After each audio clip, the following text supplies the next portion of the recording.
The relationship between Old Testament law and New Testament ethics is complex, partly because the law has several functions, and partly because New Testament ethics is not simply construed as a system of rules, of do's and don'ts. Begin with the law. According to the Bible as a whole, the law had to be followed by those under the Mosaic covenant. But the law also had a prophetic function.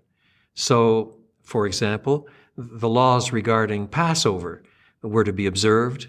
The Passover was to be celebrated year after year, year after year after year.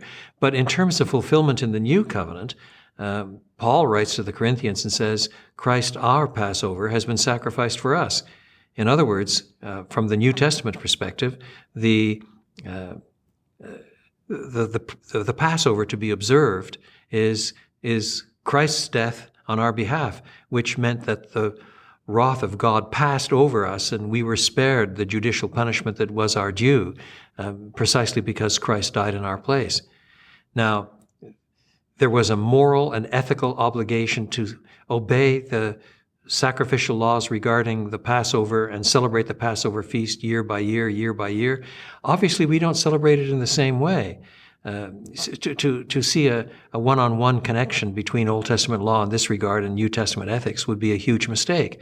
There is a fulfillment theme that is centered on Christ and his cross work and so on. Then, not only does the law have a prophetic function, it has a teaching function, so that the law itself points out through its teaching function all kinds of distinctions between clean and unclean, between moral and immoral. Be holy, for I am holy. That's taught in the Old Testament and in the New.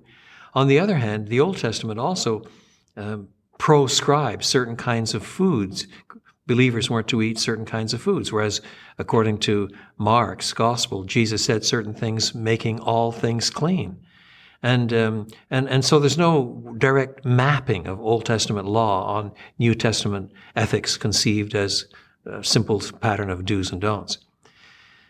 But when you turn to New Testament ethics, you also discover that the way Christians writing the New Testament think about ethics is not simply in a pattern of do's and don'ts. There are do's and don'ts, all kinds of them. We're to love one another. Husbands are to love their wives. We're to honor the king. We're to rob no one. We're to work hard with our own hands, and so on. So there are many, many do's and don'ts. Yet the whole of it, the genius of it, that which holds it all together, is bound up with joyful submission to the Lordship of Christ. It's bound up with the power of the Spirit working in us to produce not simply obedience versus disobedience, but to produce the fruit of the Spirit, which is love, joy, peace, and so on, so on, so on. So to think of New Testament ethics as nothing more than structures of conduct that are either approved or prohibited is just too narrow. There are such structures, there are some things approved or prohibited, but there are also there are many passages with an emphasis on the transformation of life that the new birth has brought within us, that the Holy Spirit works out within us as we are increasingly conformed to the likeness of Christ. A lot of ethics is bound up with imitating Christ, with imitating the standards of Christ. Husbands, love your wives as Christ also loved the church. And in all of these sorts of ways, the very essence of New Testament ethics is much richer than simply serving as a kind of receptacle for Old Testament law.